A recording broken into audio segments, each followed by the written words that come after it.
Yang Muhammad Pedang Terap.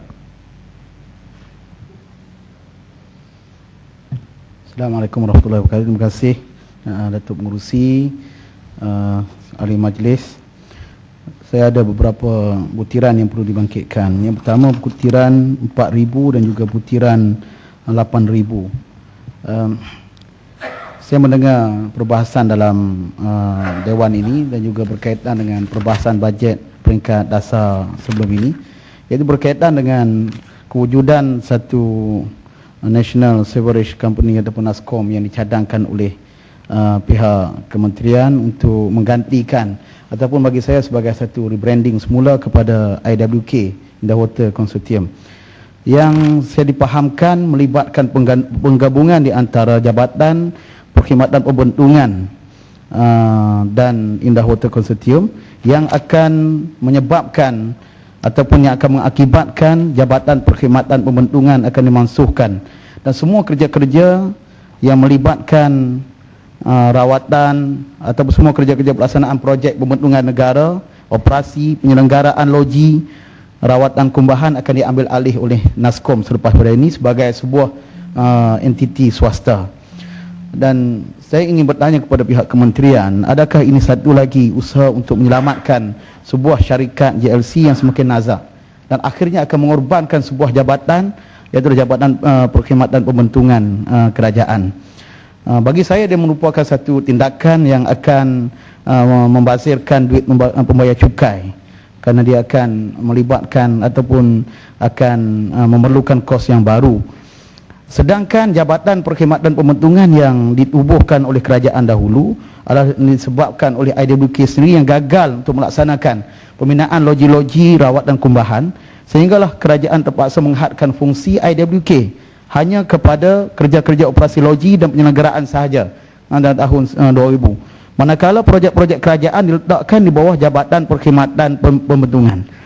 Jadi saya dipahamkan bahawa projek yang melibatkan penyediaan prasarana pembentungan yang kini dikawal selia oleh Jabatan Perkhidmatan Pembentungan dianggarkan 6.8 bilion. Tentu akan selepas ini diuruskan oleh pihak swasta, dan bagi saya dia akan mendedahkan lagi satu situasi kepada masalah urus tadbir ataupun masalah ketirisan duit rakyat. Tambahan lagi IWK yang mempunyai rekod yang tidak begitu baik sebelum daripada ini. Dan saya juga seperti mana yang berhormat Macang ingin bertanya, benarkah kertas yang sudah sampai kepada kabinet untuk dalam masa yang terdekat, dan saya mohon kepada pihak kementerian untuk membuat kajian terperinci sebelum satu keputusan dibuat, dan dia akan melibatkan satu sistem check and balance akan bermasalah, kerana Jabatan Perkhidmatan Pembentungan ini adalah merupakan satu cara untuk kita mengelakkan monopoli dalam industri pembentungan ini.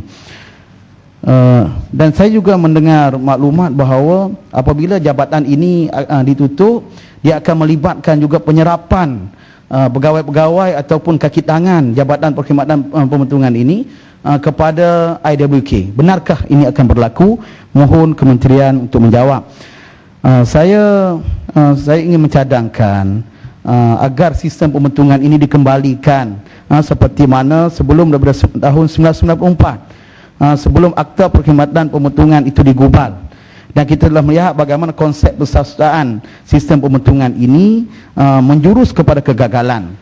Dan bagi saya jabatan ataupun paling-paling kurang Jabatan Perkhidmatan Pembentungan ini masih lagi relevan untuk dikekalkan.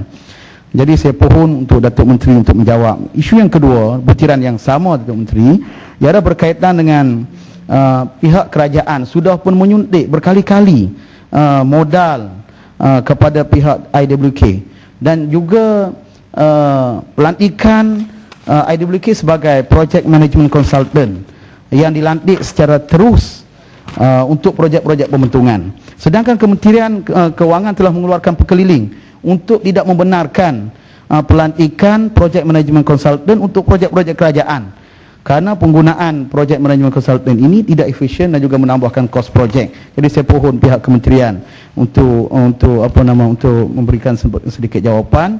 Boleh saya minta celah. Ya, silakan. Tuan Musi, Assalamualaikum. Terima kasih Yang Berhormat. Sebagai orang muda dalam parlimen ni, mungkin dapat saya bantulah kalau boleh masukkan dalam ucapan. Terima kasih. Latar belakangnya ialah Indawater ni dulu diusahakan oleh sebuah syarikat dan dijual syarikat Indawater ni kepada sebuah syarikat yang berdaftar dalam BSKL. Dimaklumkan keuntungan kepada penganjurnya ialah dalam lingkungan 300 juta. Kemudian syarikat ini pula dijualkan kepada pihak yang lain. Untung pula tak tahu berapa puluh juta, ratus juta mungkin. Kemudian gagal pihak yang ketiga melaksanakan dengan baik, maka kerajaan terpaksa mengambil alih. Bermaknanya berkali-kali diubah tangan, dipindah milik dengan belanja yang tinggi, dan kemungkinan Yang Berhormat sedang sekarang nak mempersoalkan berapa banyak lagi pembelanjaan yang akan dikeluarkan. Terima kasih, itu saja campur tangan saya. Terima kasih. Okey, terima kasih ke ayahanda saya berkaitan dengan IWK sebagai maklumat. Jadi saya pohon pihak kementerian untuk melihatlah kalau benarkah NASCOM ini akan mengambil alih peranan Jabatan Perkhidmatan Pembentungan itu, dan juga pada masa yang sama diserapkan sekali syarikat IWK yang sebelum ini ada masalah-masalah yang saya sebutkan tadi. Seterusnya pihak Datuk Pengerusi, saya juga ingin bertanya kepada pihak kementerian berkaitan dengan IWK yang mengutip bil pembentungan di Jelutong secara percuma. Kerana sebelum ini kos penyelenggaraan loji Jelutong ini dan juga lain-lain kos yang berkaitan dengan loji itu ditanggung oleh kontraktor yang telah menyiapkan loji tersebut beberapa tahun yang lalu. Jadi ini bagi saya telah menyebabkan memberi peluang kepada IWK untuk mengutip bil daripada pengguna tanpa perlu mengeluarkan belanja untuk kos rawatan kumbahan di Jelutong. Jadi sudah tentulah bagi saya ini satu perniagaan yang cukup lumayan dan seolah-olah memberikan bantuan percuma kepada IWK. Saya juga ingin bertanya kepada pihak kementerian tentang berkaitan dengan syarikat IWK ini yang sudah memberikan bonus 2 tahun berturut-turut yang lepas, sedangkan jelas kerugian syarikat ini mencecah saban tahun seperti mana yang didedahkan oleh pihak Ketua Audit Negara. Yang peliknya bagaimanakah syarikat yang rugi ini, yang beroperasi rugi ini boleh memberikan bonus kepada kekitangannya yang mencecah ribuan orang. Dan dikhabarkan juga daripada sumber-sumber minta supaya pihak kementerian untuk membetulkan. Pihak pengurusan IWK juga berhasrat untuk menggantikan semua kereta-kereta perdana untuk pengurusan IWK yang sedia ada kepada kereta-kereta import Volkswagen. Benarkah ini berlaku? Kalau betul dia berlaku begini, bagi saya ini satu perkara yang perlu dikawal, dan sudah tentulah bagi saya kewujudan NASCOM ini perlu dihalang daripada peringkat awal lagi.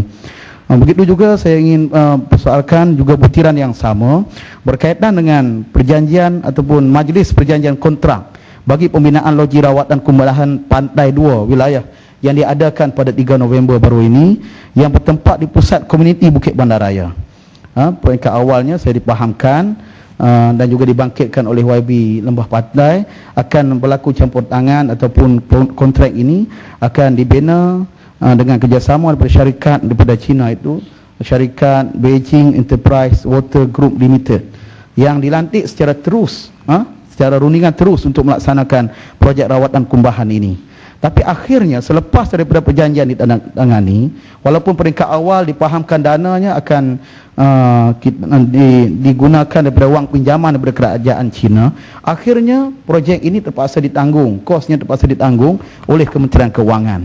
Jadi saya ingat perlu penjelasan sedikit kerana kos yang dikatakan mencecah 1 bilion, dan benarkah ia berlaku, dan kiranya berdasarkan kepada tinjauan mungkin rawatan ini kosnya boleh dikurangkan lagi. Seterusnya butiran boleh habiskan ya. Ada 2 dia. Butiran 06500 bekalan air negeri Kedah. Datuk Yang Terpertua, Datuk Pengerusi, Ada sikit. Tentang bekalan air negeri Kedah ini, 06500, saya mencadangkan kepada pihak kementerian bekerjasama dengan kerajaan negeri untuk menyelesaikan masalah Kulim High-Tech sebagai zon industri berteknologi tinggi secara bersama. Isunya ialah tarif air yang dikenakan yang berada di bawah kawalan SPAN seperti mana yang dimaklumkan ke dalam Dewan Yang Mulia ini sebelum daripada ini. Kerana selepas daripada berlakunya kelulusan akta perkhidmatan air, kita telah melihat isu tarif ini sebenarnya di bawah Suruhanjaya Perkhidmatan Air Negara.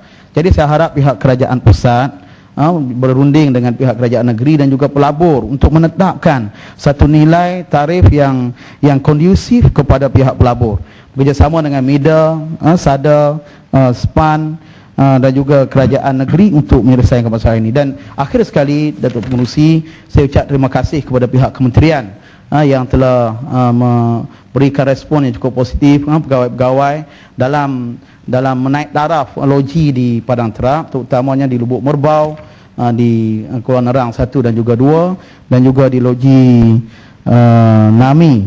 Jadi pihak penduduk mengucapkan ribuan terima kasih, dan saya harap tak berlaku lagi masalah-masalah air selepas pada ini, dan minta mohon pihak kementerian untuk mempercepatkan kerana masih lagi belum selesai sepenuhnya. Dan saya ucapkan terima kasih banyak kepada pihak menteri. Terima kasih Datuk Pengerusi. Assalamualaikum warahmatullahi wabarakatuh.